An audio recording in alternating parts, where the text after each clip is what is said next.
नमस्कार, स्वागत है सभी दर्शकों का ट्रू मीडिया ज्योतिष विज्ञान में। हम आज बात कर रहे हैं कि शव को अकेला क्यों नहीं छोड़ा जाता, शव को अकेला क्यों नहीं छोड़ा जाता और शव को अगर किसी की मृत्यु सूर्य अस्त के बाद हो गई है, अर्थात जब सूर्य अस्त हो जाता है और उसके बाद अगर किसी की मृत्यु हो जाती है या सूर्यास्त के बाद उसे शमशान नहीं ले जाया जाता, तो उस वक़्त वह शव को रखा जाता है। तो शव रखे हुए शव पर उसे अकेला नहीं छोड़ा जाता और जहाँ शव रखा हुआ होता है वहाँ पर एक व्यक्ति अवश्य ही उसके पास उपस्थित होना चाहिए। ऐसा हमारे सनातन धर्म में क्यों नियम है, क्यों ये व्यवस्था है कि सबकी रखवाली अवश्य ही करनी चाहिए। तो इसके कई कारण हैं। कुछ तो भौतिक कारण हैं कि यदि सबको अकेला छोड़ दिया जाए तो उससे कुत्ते बिल्ली जैसे जानवरों का भी खतरा पैदा हो जाता है कि ऐसे जानवर उस शव को क्षति ना पहुंचा दें। एक कारण यह भी होता है क्योंकि वह गया जाने वाला व्यक्ति उसी परिवार का, उन्हीं का सगा संबंधी होता है और अगर सबको अकेला छोड़ दिया जाए तो कुत्ते बिल्ली जैसे जानवर उस शव को क्षति पहुंचा सकते हैं। इसकी रखवाली के लिए भी एक व्यक्ति का कम से कम वहां पर उपस्थित होना अनिवार्य माना जाता है।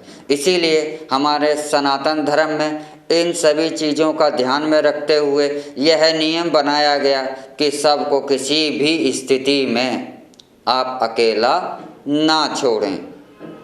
दूसरा कारण क्या होता है कि यदि शव को अकेला छोड़ दिया जाता है तो ऐसा भी माना जाता है और ऐसा भी हमारी संस्कृति में विश्वास है, हमारे सनातन धर्म का विश्वास है कि यदि शव के पास कोई उपस्थित ना हो और शव अकेला हो तो इस ब्रह्मांड में विचरत करती हुई आत्माएं इस शरीर पर कब्जा कर सकती हैं और वह आत्माएं उस शरीर पर कब्जा कर उस शरीर को धारण कर सकती हैं।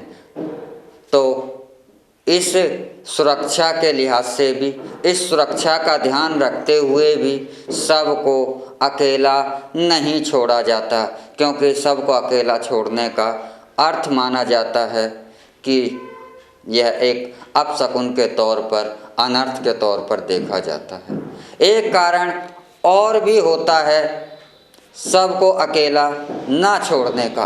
वह कारण यह होता है कि जिस व्यक्ति की मृत्यु हो गई है उस व्यक्ति की आत्मा जो है उस शव के आसपास ही उपस्थित रहती है और अपने परिजनों को देखती रहती है और जब आप उस शव को अकेला छोड़ दें तो वह आत्मा बहुत ज़्यादा दुखी होती है और दुखी तो वह मृत्यु के उपरांत ही है, लेकिन उसके दुख में बहुत ज़्यादा बढ़ोतरी हो जाती है क्योंकि यह एक पूर्णतः त्याग और अपमान माना जाता है उस आत्मा का जिसका वह शरीर था। तो इस कारण से भी शव को अकेला नहीं छोड़ा जाता। जब सूर्यास्त हो जाता है और इस दौरान किसी की मृत्यु हो जाती है और उस शव को अगले सूर्योदय तक, जब तक अगला सूर्य उदय ना हो तब तक रात्रि में उसकी रखवाली की जाती है या उस स्थिति में भी शव को रखा जाता है कि उसका सगा संबंधी अगर कोई दूर है और वह आने के लिए समय लग रहा है तो उसके आने का इंतज़ार के लिए भी सबको रखा जाता है। तो जब और सबको रखने के बाद उसके चारों ओर धूप इत्यादि को जला दिया जाता है। वह इसलिए क्योंकि यह सब जो है यह शरीर जो है मृत्यु के बाद से ही यह नष्ट होना शुरू हो जाता है। तो जो नष्ट हो रहा है शरीर, उससे कोई दुर्गंध इत्यादि जो उठे तो वह इस धूप के धुएं से, सुगंधित द्रव्य के कारण वह परेशान ना करे। तो इस वजह से, इस कारण से भी, और दूसरा उस आत्मा को सम्मान देने के उद्देश्य से भी, और इस उद्देश्य से भी कि ही ईश्वर जो भी हमारा यह परिजन गया है, इसकी आत्मा को स्वर्ग में सुख में स्थान दें। इस कारण से भी, इन 3 कारणों से भी उसके आगे धूप उस सब के आसपास जला दी जाती है और उस सब की रखवाली की जाती है।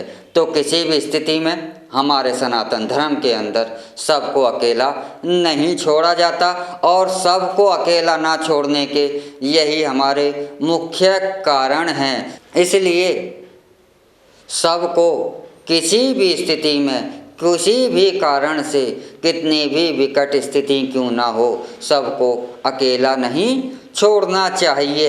इसी के साथ हम आपसे इजाज़त लेते हैं। अगले एपिसोड में हम फिर मिलेंगे एक नए विषय के साथ, एक नई जानकारी के साथ। तब तक आप हमारा ट्रू मीडिया ज्योतिष विज्ञान को लाइक, शेयर, कमेंट करना ना भूलें, और जो दर्शक हमसे नहीं जुड़े हैं वह जल्द से जल्द हमारे ट्रू मीडिया ज्योतिष विज्ञान को सब्सक्राइब कर लें, ताकि हमारे द्वारा से जो भी जानकारी है वह आप तक जल्द से जल्द पहुँचे। ओम नमः शिवाय। भगवान भोलेनाथ सबका कल्याण करें।